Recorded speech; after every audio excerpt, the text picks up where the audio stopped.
Vous savez que c'est la semaine prochaine que vous allez enfin pouvoir mettre la main sur Reflector. Ça, c'est le titre du nouvel album du groupe montréalais Arcade Fire. Olivier, dans le monde, cette année, c'est une des plus grosses sorties. C'est attendu de partout. Là. Surtout depuis que le groupe a mis la table avec le premier extrait, Reflector. Quelque chose de très mystérieux dans cette pièce-là. Bien construite parce que c'est 7 minutes sans brisure de rythme, sans longueur non plus.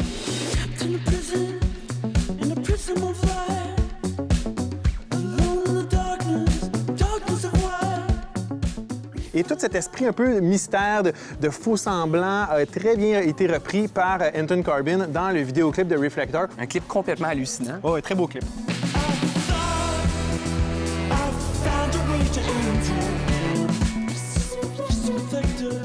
Nous, on n'avait pas envie d'attendre la semaine prochaine, Olivier. Donc, pour se préparer à la sortie de ce gros disque événement-là d'Arcade Fire, on a décidé de faire un pèlerinage dans l'univers, mais aussi dans l'histoire du groupe. Oui, tout à fait. On part sur les traces d'Arcade Fire.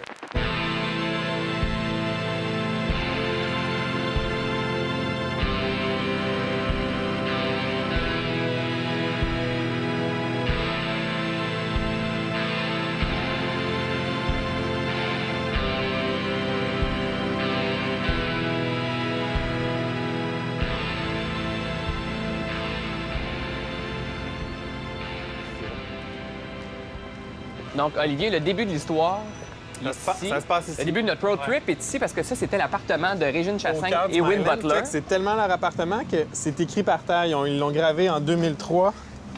Régine. Will 2003. C'était même un Arcade Fire où t'es assis. C'est ici qu'ils répétaient. Oui, c'est ça. Ça se passait en haut, tout le deuxième étage. Donc, toi, la première fois que tu les as rencontrés, c'était ici. Parce que les journalistes, c'est chez eux qui les invitaient pour faire les entrevues. Oui, c'était une entrevue en 2003-2004. Il m'avait reçu, tu avais le local de pratique qui était dans l'appartement, juste à côté de la cuisine. C'était plein d'instruments de musique, des amplis, des guitares, pieds de micro, batterie. C'était un magasin de musique, là. C'était vraiment un magasin de musique. Qui vit ici? Alors, regarde-tu qui vit ici? Est-ce que cette personne-là le sait? Oh! Bonjour! Hey. Comment allez-vous? This is for a show called Voir. Okay. It's on Télé-Québec. Yeah. And we're here because this is the first apartment of Régine. Yes. And, so you know? You know Yes. about it? No? I have a studio here now. You really? Yeah. I have a band called Stars. This was Wolf Parade's place for a long time. Okay, so there's a vibe here, like There's a vibe. only musician here. Yeah, you can come up if you want. Oh, We cool. can. Sure. All right. We're still working on it, but yeah, this is our place now. So I've been here for 2 years. OK. Yeah. Donc, ça ressemblait à ça quand t'es venu? Oh oui, ça ressemblait tout à fait à ça. La batterie était plus là, puis le space, c'était ici. It's, you know, to stay in this neighborhood and make music is still pretty awesome, so we want to try to keep it that way. Le Mylen, on l'entend sur le premier disque, sur Funeral. Bien, on l'entend parce que c'est ici que c'est né. T'sais, ils sont arrivés de 2001 à 2004. Ils vivent ici. Win Butler arrive du Texas, vit ses premiers hivers québécois. C'est pas facile. Il trouve ça très difficile. Par exemple, son Neighborhood numéro 1, une super belle pièce qui ouvre l'album Funeral et qui vient vraiment jeter les bases du son Arcade Fire. On retrouve cette espèce de fébrilité-là dans la voix, cette émotion-là. Ben, il raconte une tempête de neige, la neige qui tombe ici dans le quartier.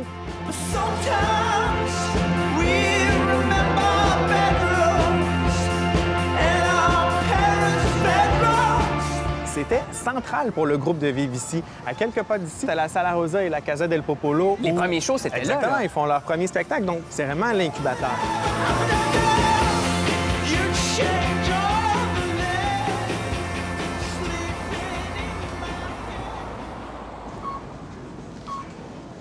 Pendant la passe, c'était ici, en tout cas, dans le temps. Ouais. Michel Cécire. Oui. Salut! Salut! Hey, bonjour. On vient de déranger un peu. Ben oui, ben rentrez. Salut! Salut! Salut, Ça va? Je sais, c'est à l'époque de Feu Bande à part, donc il y a une dizaine d'années, tu étais directeur de la programmation, directeur musical. Oui, c'est ça. Et il paraît que tu as en ta possession quelque chose de très important, nous, parce qu'on est sur les traces d'Arcade Fire. Un artefact rare. Oui, oui. On a reçu à cette époque-là un petit dossier de presse OK. d'un petit band qui commençait à Montréal qui s'appelle Arcade Fire. Là, c'est écrit à la main, tout ça. Oui, là. signé il nous par envoie Régine. une lettre signée à la main de la part de Régine. Donc, elle nous dit je vous envoie le disque. S'il vous plaît, veuillez pardonner le fait que le dossier ne soit qu'en anglais. Puis, le numéro de téléphone personnel chez Régine et Win Butler. Petit dossier de presse dans lequel le groupe se vante d'avoir vendu 2000 copies de leur démo. Donc, on a trouvé ça vraiment comique de revoir ça aujourd'hui.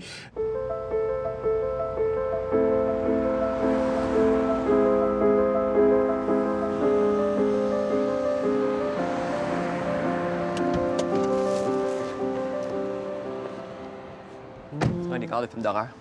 Ça a bien plus l'air d'une maison hantée que d'un studio d'enregistrement.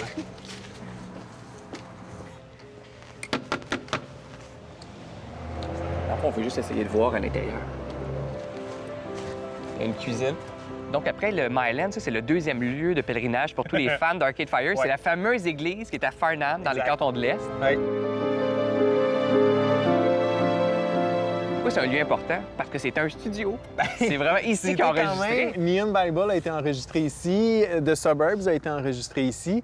Et en fait, le groupe a ouvert carrément les portes de l'église à beaucoup de groupes. Là. Ouais. Au moment où il y avait l'explosion de la musique montréalaise, la musique canadienne partout dans le monde, les gens faisaient des reportages sur cette scène-là. Il y avait beaucoup d'artistes qui venaient enregistrer ici. Wolf Parade enregistré ici, Timber enregistré ici, Owen Palette. Donc c'est vraiment devenu une espèce de lieu culte, la scène indé canadienne, à ce moment précis. Parce qu'aujourd'hui, bon, ça a été vendu. C'est supposé de rester un studio d'enregistrement, mais on ne sait pas vraiment si ça va être préservé jusqu'à quel point.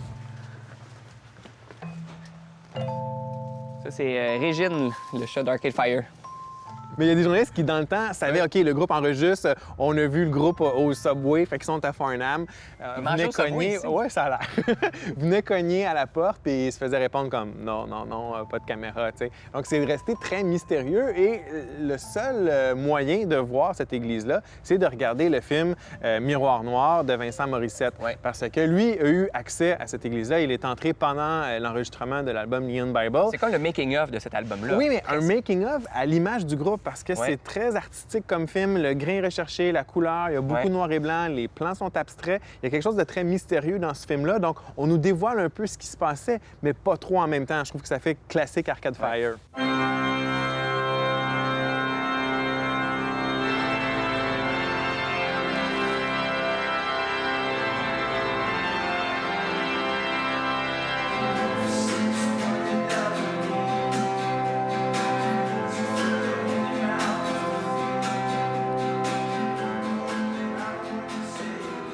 C'est pas ici que Wynn enregistre des voix pendant le film Miroir noir? Oui, il chante, il installe un micro, puis on le voit. There's a fear I keep so deep. Knew its names before I could speak.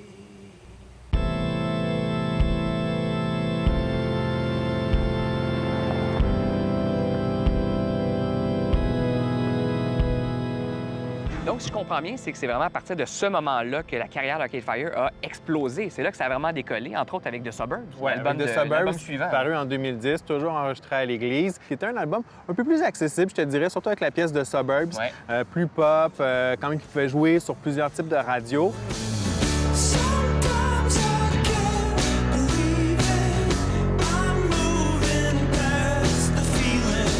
À partir du moment où Arcade Fire remporte le Grammys de l'album de l'année pour The Suburbs, c'est le groupe le plus cool au monde. Tu veux être proche de ce groupe-là, tu veux être un peu associé à ce groupe-là. Et en plus, ils ont gardé à travers tout ça leurs racines montréalaises. Le groupe s'est monté une petite armée de collaborateurs qui étaient là dès le départ. Et d'ailleurs, à Montréal, dans un bureau du Myland, c'est là qu'on conçoit les pochettes d'Arcade Fire, c'est là qu'on fait la signature visuelle de tous les vidéoclips, on imagine les concepts.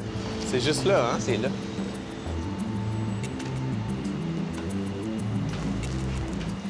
Salut, Sébastien. Ça va bien? Ah oui, toi? Vincent Morissette, t'es réalisateur. Tu travailles avec des bands comme City and Colors, Sigur Rós et t'es surtout un des plus anciens collaborateurs d'Arcade Fire. Ça fait 8 ans que vous travaillez ensemble. Comment vous êtes rencontrés? Ça a commencé comment? En fait, je suis un vieil ami de Régine. On était à l'école ensemble, on a fait du théâtre ensemble. Dès le début, quand ils ont parti leur band, ils m'ont proposé de faire leur site web, après ça, des suivre en tournée pendant Funeral, faire un peu de visuels puis des photos. Puis le groupe, pendant le Neon Bible, m'ont proposé de faire un vidéoclip pour eux. Puis j'ai fait Neon Bible, qui était comme un mi-chemin entre un site web puis un vidéo. Puis c'était à ce moment-là, en fait, que, comment dire, mes deux passions, là, la technologie puis le cinéma, se sont rejoints. Ça, c'est les posters que j'avais fait au début pour le premier show. Donc, on s'est servi pour la suite de l'album. J'ai vraiment l'impression qu'on est au cœur de l'univers visuel d'Arcade Fire. Qu'est-ce qui est créé ici? toute la signature visuelle du nouvel album, le artwork de Suburbs, fait le poster du film pour Spike Jonze, les singles. Il est où le point de rencontre entre la vision artistique d'Arcade Fire et la vision artistique de Vincent Morissette? C'est où l'espèce de spot qui fait qu'il y a une bonne entente comme ça? C'est un groupe qui est très impliqué dans tout ce qu'ils font, puis ce qui fait, je pense qu'ils sont différents. Pour moi, ce qui fait ressortir aussi Arcade Fire du lot, c'est les vidéos interactives que tu réalises pour eux. Il y a eu justement Neon Bible. C'était une révélation, ce clip-là. Ça ressemblait à rien d'autre. Et là, tu en as fait un nouveau, Just a Reflector. Et donc, avec ton téléphone, tu peux interagir avec le clip. Oui, un peu comme si c'était un théâtre d'ombre ou une lampe de poche, puis qu'on transformait ou projetait l'image sur l'écran de notre ordinateur. Et ça, c'est comme... C'est des photos Du tournage. du tournage, making of. C'est à Jacmel, en Haïti. En fait, c'est des gens de Jacmel, en fait, qu'on a passé en casting là-bas.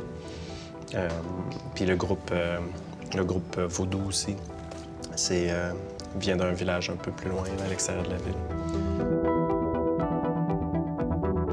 C'est quand même assez abstrait. Ils ont fait notre truc ici, puis après ça, c'est... Ça part partout dans le monde. Ça part. Il y a des moments un peu de lucidité. Tu fais « Ah oui, c'est vrai. » Ça vient du bureau ici, sur Saint-Boulevard. Ça a une portée qui est grande, puis ça, c'est intéressant.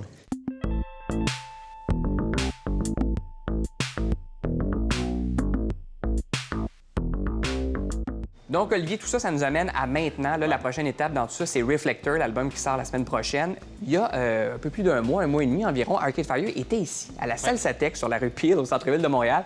Ils ont donné justement un concert surprise pour marquer la sortie de ce disque-là. C'est ça. Bien, on voit tout de suite les miroirs, les lumières, ça fonctionne bien avec le titre de l'album, Reflector, avec le jeu de miroirs. Il y a eu des vidéos qui ont été tournées ici pendant ces spectacles-là, un petit court-métrage, Here Comes the Nighttime, qui fait le tour du monde en ce moment. Et là, tout le monde veut aller à la salle Satec à Montréal.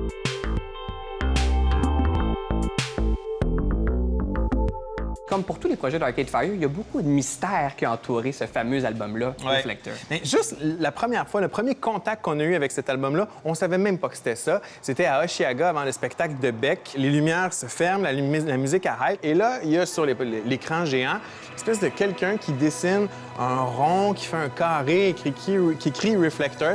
2-3 jours plus tard, on apprend que c'est une campagne promotionnelle pour le nouveau disque d'Arcade Fire et que partout dans les villes, il y a des gens qui dessinent ce fameux logo-là sur des murs, sur des trottoirs, sur des poteaux. Donc, ça a pris énormément d'ampleur et cette campagne-là est devenue virale, mondiale.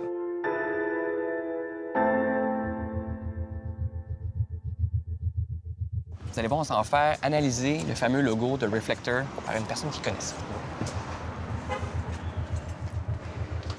Rolande! Oui. Bonjour! Bonjour. On vient faire un petit tour chez vous. Vous incantez les esprits ici, dans le fond.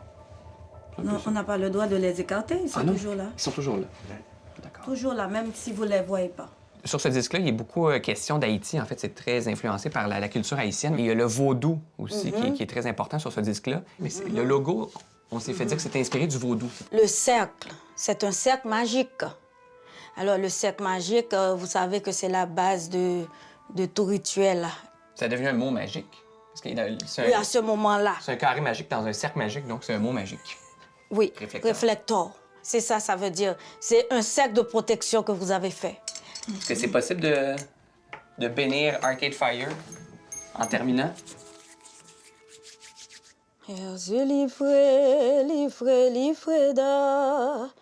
Maîtresse la frère, Lifreda, Diazulio, yo Dieu mange mon à toi.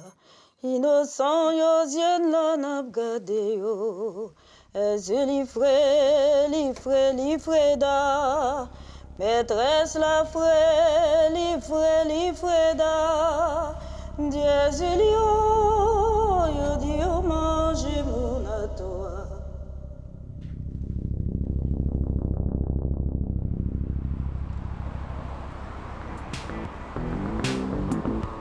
Merci, Olivier, pour le road trip à travers l'univers d'Arcade Fire. Et c'est pas terminé. Moi, j'invite les gens à être là la semaine prochaine. Ouais, la semaine prochaine, on décortique les pièces de l'album Reflector. Oh, merci, Olivier.